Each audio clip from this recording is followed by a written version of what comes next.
oferta e dízimo. Texto de J.H.S. Se tivéssemos sido israelitas vivendo na Palestina antes de Cristo haver morrido e ressuscitado dos mortos, seríamos obrigados a dar o dízimo, ou a 10ª parte de todos os nossos rendimentos, dos produtos de nossas plantações e do aumento de nosso rebanho. Segundo a lei de Moisés, que dizia: certamente darás os dízimos de toda a novidade da tua semente que cada ano se recolher do campo. Deuteronômio 14, 22. Também todas as dízimas do campo, da semente do campo, do fruto das árvores são do Senhor, santas são ao Senhor. Tocante a todas as dízimas de vacas e ovelhas, de tudo que passar debaixo da vara, o dízimo será santo ao Senhor. Levíticos 27, 30 e 32.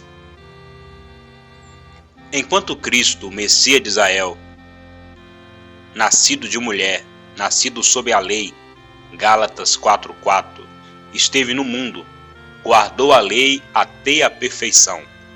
Ele exaltou a lei e engrandeceu-a, pois foi do agrado do Senhor, por amor da sua própria justiça, engrandecer a lei e fazê-la gloriosa.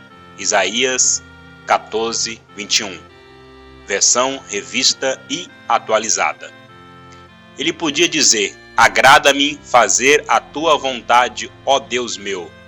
Dentro em meu coração está a tua lei. Salmos 40, verso 8. Da mesma maneira, Cristo insistiu que a lei fosse obedecida pelos judeus. Na cadeira de Moisés estão assentados os escribas e fariseus. Observai, pois, e praticai tudo o que vos disserem, mas não procedais em conformidade com as suas obras. Mateus 23, 2 e 3. Ai de vós, escribas e fariseus hipócritas, pois que dizimais a hortelã, o endro e o cominho, e desprezais o mais importante da lei, o juízo, a misericórdia e a fé. Deveis, porém, fazer estas coisas e não omitir aquelas. Mateus 23, 23. Houve, porém, uma mudança radical quando Cristo subiu ao céu. 10 dias depois, no dia de Pentecostes, enviou o Espírito Santo. Este congregou os crentes em Cristo num só corpo, a Igreja de Deus. Até aquela altura, havia apenas 2 classes de pessoas no mundo: os gentios e os israelitas. Porém, com a formação da Igreja, passaram a existir 3. Portai-vos de modo que não deis escândalo, nem aos judeus, nem aos gregos, nem à Igreja de Deus. 1 Coríntios 10, 32.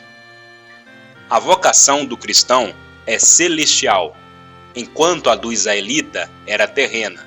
Compare Hebreus 3:1 e Gênesis 28:13.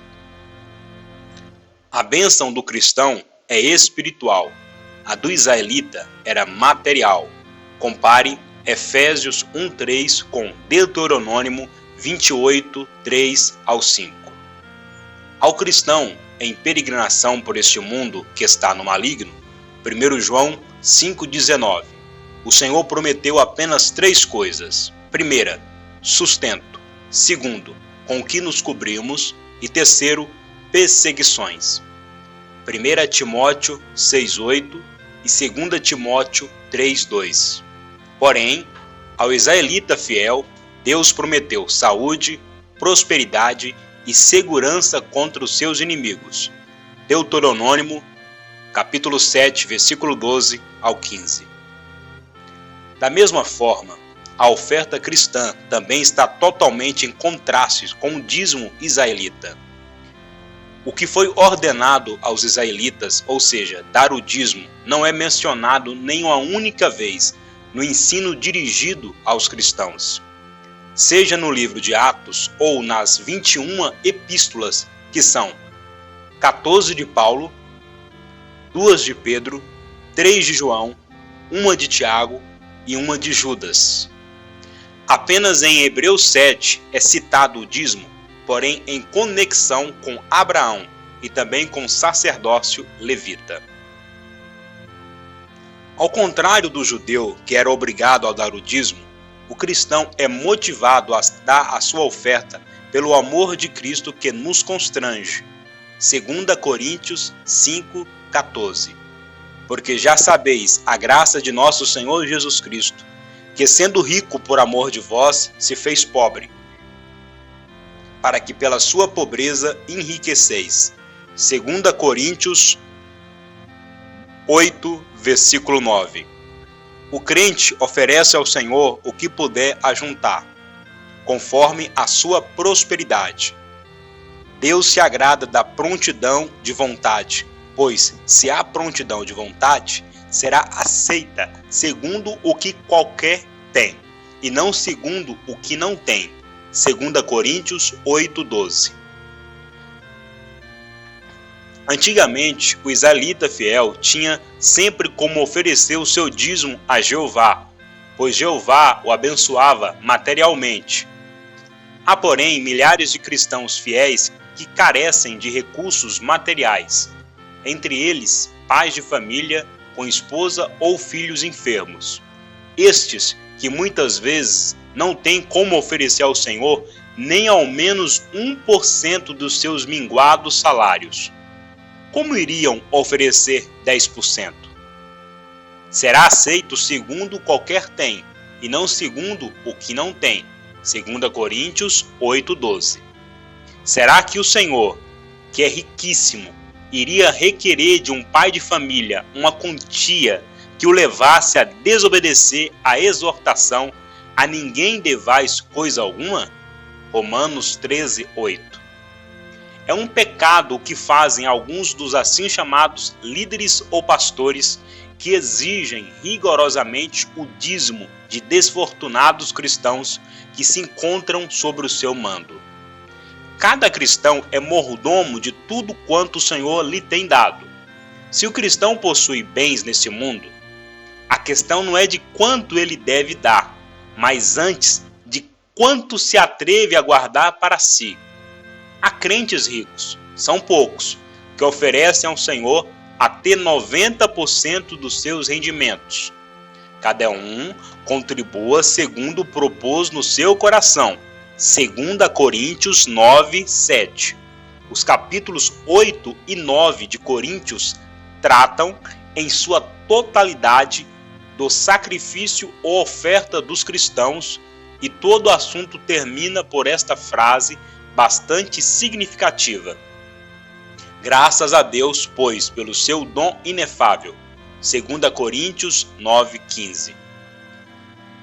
O Senhor Jesus disse o seguinte acerca da viúva que deitou 2 pequenas moedas na arca: em verdade vos digo que esta pobre viúva deitou mais do que todos os que deitaram na arca do tesouro, porque todos ali deitaram do que lhe sobejava, mas esta, da sua pobreza, deitou tudo o que tinha, todo o seu sustento. Marcos 12:41 ao 44. O Senhor avalia o motivo do coração e não toma em conta a importância material da oferta. Para que o leitor possa meditar mais sobre o assunto, deixamos as passagens do Novo Testamento que dizem respeito à oferta cristã individual ou coletiva.